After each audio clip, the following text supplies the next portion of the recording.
दोस्तों, नीतीश कुमार को खुला चैलेंज गृह मंत्री शाह से मिला। खुला चैलेंज। अब इसके बाद भी नीतीश कुमार खामोश रहेंगे, कुछ साहसिक फैसला नहीं लेंगे तो उनके समर्थकों और कार्यकर्ताओं को अच्छा नहीं लगेगा। अमित शाह ने जो कहा, उनके बयान में दो तरह के अर्थ हैं। दोनों पर हम बात करेंगे। नीतीश के साथ ही चंद्रबाबू नायडू, एकनाथ शिंदे, अजित पवार, अनुप्रिया पटेल, ओम प्रकाश राजभर, संजय निषाद, जीतन राम मांझी, उपेंद्र कुशवाहा, अलग अलग पार्टियों के इन कद्दावर नेताओं को चेत जाना चाहिए, संभल जाना चाहिए। स्वागत है आप सभी का। आप देख रहे हैं द राजनीति का विशेष सेगमेंट खबर और विश्लेषण। मैं हूं जब्बार खान।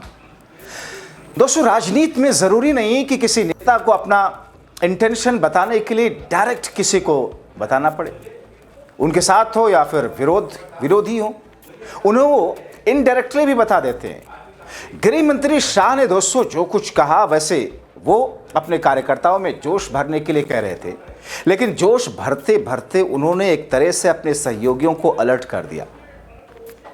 और ये मैं मानकर चल रहा हूं वो अलर्ट हुए होंगे, क्योंकि मोदी शाह के साथ में जो इस वक्त दोस्ती निभा रहे हैं, उनके पास राजनीति की दुनिया में दशकों का अनुभव है। इसीलिए मुझे लगता है वो अलर्ट तो जरूर होंगे, अपनी तरफ से जोर तो जरूर लगा रहे होंगे, खासकर बिहार के मुख्यमंत्री नीतीश कुमार, क्योंकि इस चुनाव में उनकी पार्टी जेडीयू की परफॉर्मेंस फीकी रही तो यकीन मानिए राजनीति के सागर में उनकी पार्टी ऐसा डूबेगी कि फिर लोग सिर्फ यही कहेंगे, एक थी जेडीयू, एक थी नीतीश।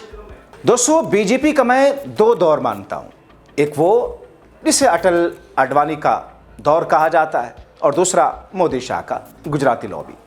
अटल अडवाणी के दौर में बीजेपी गठबंधन के रास्ते पे चली और उसी विरासत को आगे मोदी शाह बढ़ा रहे हैं। लेकिन यहां दोनों के दौर में बहुत बड़ा अंतर है।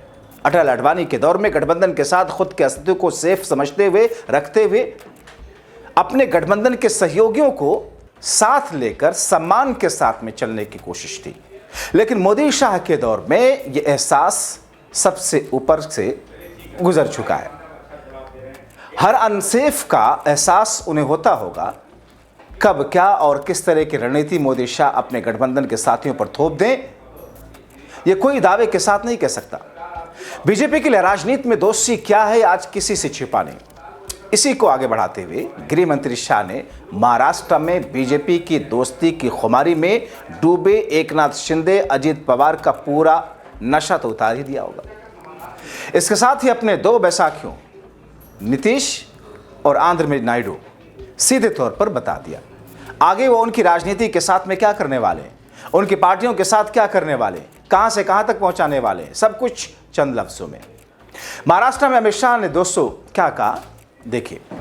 अगर बीजेपी महाराष्ट्र में अपनी ताकत पर चलेगी तो उसे बैसाखियों की जरूरत नहीं है।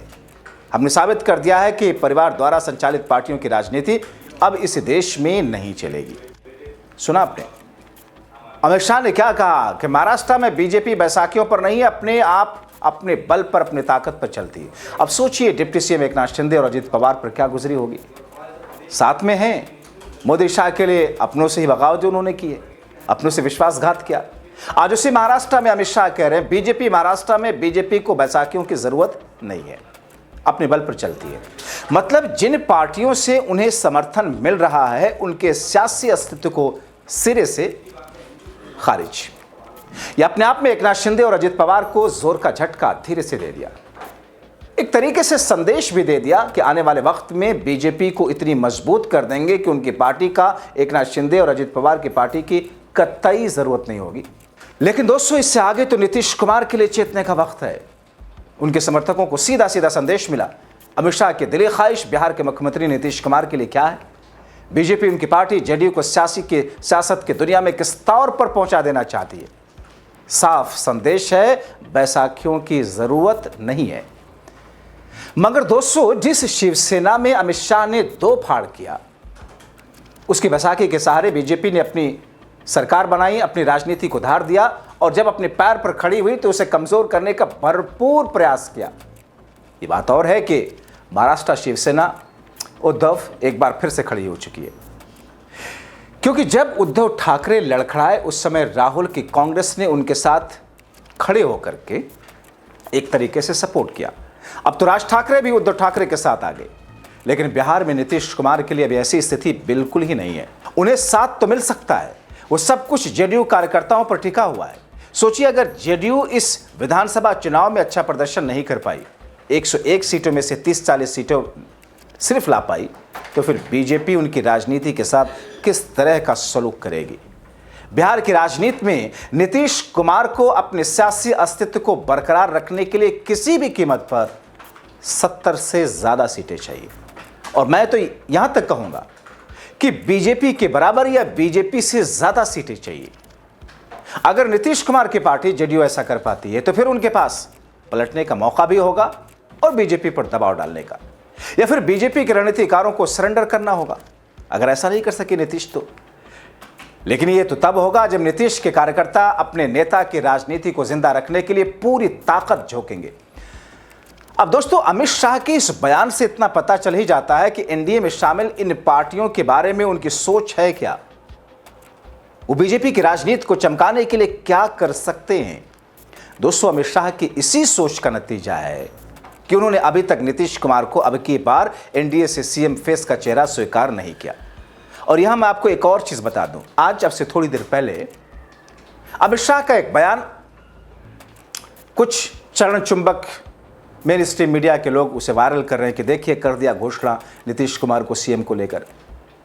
दरअसल दोस्तों, अमित शाह क्या बोलते हैं, उसका इंटेंशन क्या होता है, उनकी उसकी जड़ में क्या होता है, उसका इंपैक्ट क्या दर्शाना चाहते हैं, उस पर क्या चर्चा हो या समझाना चाहते हैं, ये पूरा एक प्लान के तहत होता है। अमित शाह ने अपने बयान में कहा, अपने संबोधन में, कि यहां दोनों पद खाली नहीं है, ना तो प्रधानमंत्री की कुर्सी खाली है, ना तो मुख्यमंत्री की कुर्सी खाली है। तो दरअसल वो ये दर्शाना चाह रहे थे कि दोनों पर ही भारतीय जनता पार्टी के ही लोग हैं, दोनों हमारे पास रहेगा, एनडीए के पास रहेगा। लेकिन उसे चरण चुंबक चला रहे हैं कि साहब वो नीतीश के नाम का ऐलान कर दिया। नीतीश का नाम तो लिया, लेकिन ये नहीं कहा कि नीतीश कुमार ही मुख्यमंत्री बनेंगे। लेकिन जेडीयू की साइकोफैंसी देखिए दोस्तों, इसीलिए मैंने कहा कि अगर जेडीयू सही समय पर नहीं चेती, और नीतीश कुमार को मुझे ऐसा लगता है कि आज तक समझ नहीं पाए अमित शाह को नीतीश कुमार और उनके लोग, क्योंकि जेडीयू के ऑफिशियल हैंडल से इसे ट्वीट किया गया कि न दिल्ली में न बिहार में सीट वैकेंट है, नीतीश मुख्यमंत्री थे, हैं और आगे रहेंगे। एक लाइन नीतीश कुमार की पार्टी के चरण चुंबक वाले लोगों ने अपनी तरफ से ही जोड़ दिया। खैर, ये इनका मामला है। अब दोस्तों, नीतीश के नेतृत्व में बिहार में एनडीए चुनाव लड़ रहा है, लेकिन सीएम का चेहरा स्वीकार नहीं है।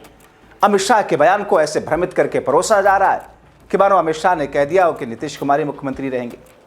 दोस्तों, अमित शाह के उस बयान से जो उन्होंने महाराष्ट्र में दिया, आंध्र प्रदेश के मुख्यमंत्री चंद्रबाबू नायडू को भी अलर्ट हो जाना चाहिए, क्योंकि शाह को बैसाखी पसंद नहीं। दोस्तों, एक बात और मैं रुक करके यहां आपको बताता चलूं, आप दोनों गुजराती भाइयों का कैरेक्टर समझिए। जब से राजनीति में आए हैं, फुल मेजॉरिटी के साथ सरकार चलाते आए हैं, विपक्ष में रहने का इन्हें कोई अनुभव है ही नहीं। अपनी बात बाय हुक बाय क्रुक, आप उन्हें हिटलर शाही वाला रवैया कह ले, कुछ भी कह ले, क्योंकि अभी तक ऐसा इत्तेफाक ही नहीं पड़ा इनके साथ में। गुजरात में थे तो, और दिल्ली में आए तो। अब दोस्तों सोचिए, पहले के दौर कार्यकाल में पीएम मोदी की अगुवाई वाली सरकार मनमानी कर रही थी, क्या वो अब भी मनमानी कर पा रही है? ये मेरा मानना है दोस्तों, सरकार मनमानी तो कर ही रही है। 303 से खिसक कर 240 पर आने के बावजूद भी सरकार का रवैया वही भर नहीं, बल्कि मुझे ऐसा लगता है कई बार कि पहले से ज्यादा खुद को मजबूत दिखाने की कोशिश करती है बीजेपी। लेकिन इस मनमानी के लिए उन्हें कीमत अदा करनी पड़ रही है। आपको क्या लगता है, नायडू ने वक्फ कानून पर समर्थन देने के लिए कुछ नहीं मांगा होगा? राजनीति में किसी का साथ यूं ही नहीं मिलता, बहुत बड़ी कीमत चुकानी होती है। ना चाहते हुए भी शर्तों को पूरा करना होता है। सीएम नायडू की राजनीति पर गौर करने वाले का दावा है कि वो उनके हर सपोर्ट के ऊपर शर्तें होती है। शर्त पूरी, सपोर्ट मिला। एक तरीके से अमित शाह के बयान से जाहिर है, चाहे केंद्र के स्तर पर बैसाखी हो या फिर राज्य के स्तर पर बैसाखी, एक न एक दिन हर बैसाखी खुद तोड़ देंगे। क्योंकि ये अटल अडवाणी वाली बीजेपी नहीं है, ये तो गुजरात के वो लोग हैं जो अपने दिमाग और दिल में जो चीजें चली, जो चीजें उनको ठीक लगी, उसे पूरा होता हुआ हर हाल में देखना चाहते हैं। इस्तेमाल बड़े सलीके से करते भी हैं। यानी कि बीजेपी अभी जिन्हें दोस्त कहती है, कल उसी दोस्त के ऊपर उनकी राजनीति गुजर जाएगी। अब इस बयान में अमित शाह ने एक और बात कही, परिवारवाद पर बात रखी। वो कहते हैं हमने साबित कर दिया कि परिवारवाद वाली पार्टियां जिनकी राजनीति अब इस देश में नहीं चलेगी। अपने आप में दोस्तों अमित शाह ने गजब का मजाक कर दिया। बिहार विधानसभा चुनाव को ही देख लीजिए। बिहार विधानसभा चुनाव में एनडीए कैंडिडेट की लिस्ट में करीब 30 उम्मीदवार ऐसे हैं जो किसी न किसी राजनीतिक परिवार से ताल्लुक रखते हैं, यानी कुल उम्मीदवारों का लगभग 15%। बीजेपी नेता और बिहार के डिप्टी सीएम सम्राट चौधरी, तारापुर सीट से बीजेपी ने टिकट दिया। शकुनी चौधरी कई बार विधायक रहे, सांसद रहे। मां पार्वती देवी विधायक रह चुकी है। जगन्नाथ मिश्रा के बेटे नीतीश मिश्रा झंझारपुर से विधायक है, इसी सीट से उन्हें टिकट मिला। मुजफ्फरपुर शेल्टर होम मामले में सुर्खियों में आए। और समाज कल्याण मंत्री पद से इस्तीफा देने वाले मंजू वर्मा के बेटे अभिषेक कुमार को जेडीयू ने चिरैया बरियारपुर से विधानसभा टिकट दिया। दीपा मांझी को आप देख लीजिए, जीतन राम मांझी के बहू हैं। ज्योति देवी को देख लीजिए, जीतन राम मांझी के समधन है। प्रफुल्ल कुमार मांझी को देख लीजिए, सिकंदरा से टिकट मिला है, जीतन राम मांझी के दामाद हैं।